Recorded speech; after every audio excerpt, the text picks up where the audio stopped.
back to our magic buffet where we serve up all kinds of magicians. So feast your eyes on our next act. It all started at summer camp when the two guys who loved magic got to know each other. Now we live together. We're housemates, so we've got dozens of decks of cards, thousands of books, and two weirdos doing tricks. And two wizard costumes, but I'm not supposed to talk about that. That's true. The best part about being a magician is it's like preschool every day. We're doing arts and crafts and building new tricks. Sometimes I interrupt him to show him tricks while he's on the toilet. He doesn't like that. I hate it.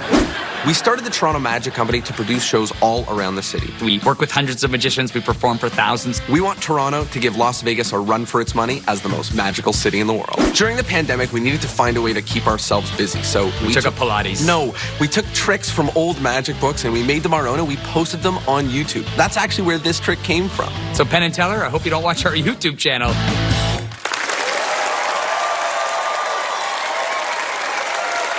Teaming up to take down Penn and Teller, give it up for Jonah Babins and Ben Train.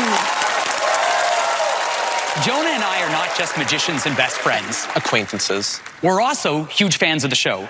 In fact, we've seen every episode. And you know what we noticed? Everyone comes on this show and tries to do the exact same thing. They try to fool Penn and Teller with tricks, but not us. Tonight, we're going to try to do something different. Tonight, we're going to try to fool Penn and Teller with science. See, for thousands of years, scientists have been trying to figure out a way to pass a solid object right through another. And up until now, it's been completely impossible. But tonight, that's about to change because we think we found a way to do it. We've discovered an item that has the unique property of being both a solid and a liquid at the exact same time. Presenting the watermelon. That's right, the watermelon. Now, for those of you that are not experts in the juicy fruits, you may not be aware that the watermelon is 96% water, which means even though it feels like a solid, it's mostly a liquid. Our theory is that this special property of watermelons will make it possible to pass a solid object right through it without harming the melon. Now, we just have to prove it. Allison, would you mind helping us with a little experiment? Okay. Allison Hannigan, everyone. Hello, Allison, this is for you. Thank you. You're welcome. Now, each of us has a role to play if this experiment is going to work. Okay. First, my job. I need to find something that we can pass through the melon. In this case, 2 pieces of industrial strength ribbon. This is the kind that you might use if you were a macho arts and crafter. Okay. The second job is yours, and that is to keep the melon calm during the procedure. That's right. So with one hand, hold it firmly from below, and with the other hand, yeah, just like that, and with the other hand, gently rub its back like you were doing. Hey, buddy. Oh, you've done this before. And last but not least, my job, which is to keep you distracted, so you don't see Jonah threading the very big, very scary needle behind you. Hello, Allison. Hi. Now comes the unpleasant part, penetrating the melon. Allison, if you don't move, this won't hurt. Oh, and let me just say, I know for some people at home this looks really, really scary, but let me just say, for the melon, this feels just right. Okay. Now, Allison, can you verify for us? The ribbon really is going through the melon, yes? Yes. This isn't like a trick or illusion? Nope. That's right. This is science. And in the name of good science, we have to be honest with everyone here. We said this only works with a watermelon because it's 96% water, but that's not entirely true. See, we believe this will actually work with any object that's more liquid than solid. And since the human body is 60% water, in theory, this should also work with Allison. Now, I'm going to take one ribbon from this side and one from that, and I am going to tie a bow. This does 2 things. Oh, put your hand in, yes? Oh, good. This does 2 things. Number 1, it secures you to the melon. Okay. Number 2, it makes the whole experiment feel prettier. True. You know, Now- I'm feeling very dehydrated today, so I don't know if this is going to work. It will. Now, Allison, verify for us. The ribbon really is going through the melon, yes? Yes. And it really is wrapped around your hand, yes? Yes. Now comes our favorite part, passing a solid ribbon through a solid melon. And a solid Allison.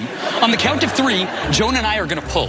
And if our theory is correct, the ribbon should pass right through the flesh of the melon and also the flesh of Allison's hand without causing a mess of either. I'm really wishing I chose my left hand.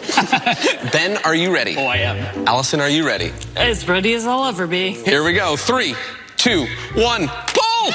Because just like that, the ribbon is intact. The melon is intact. Allison, wiggle your fingers. Allison is intact. The experiment was a success. Woo! All right, Jonah Babins and Ben Train. Woo! Glad I can still clap. Well, it worked. If it didn't work, it would have been horrible. So how long have you two been friends?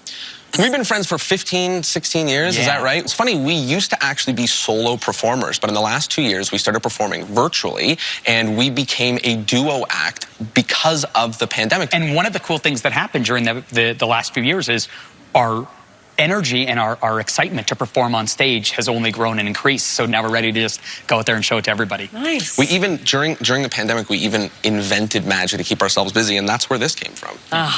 They call it, as it is, a pandemic baby. That's what they say. It actually started because Jonah's mom, when she buys melons, she slaps the melons. And we saw her doing it once, and we asked her why she did it, and she said... She said that she doesn't know, but people just slap the melons at the store. That's how you tell if it's a good melon. Yeah, but we thought it looked really funny. We thought it sort of felt magical, and we started working on a trick with the melon.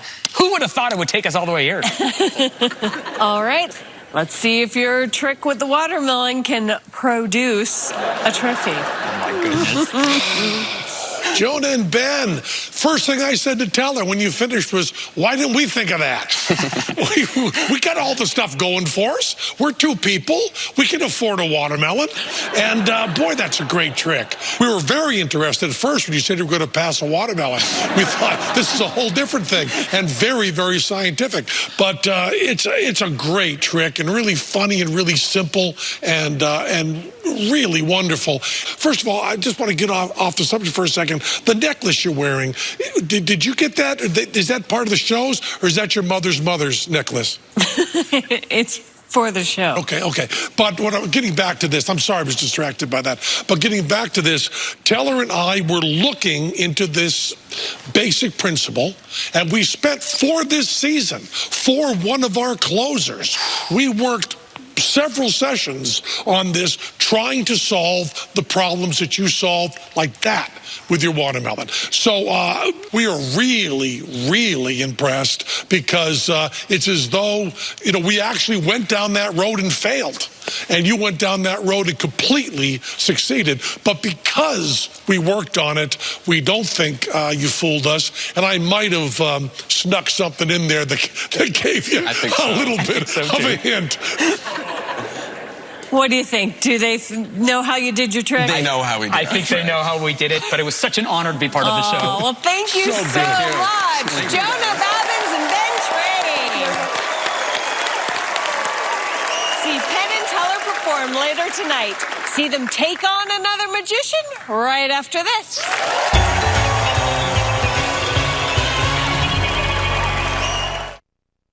We are done.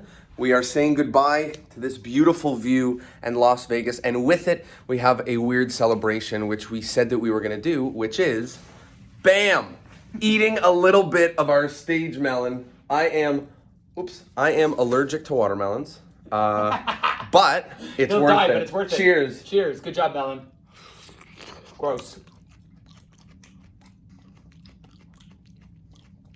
It's not really right. Glad we did this. Okay, let's go downstairs and get real food.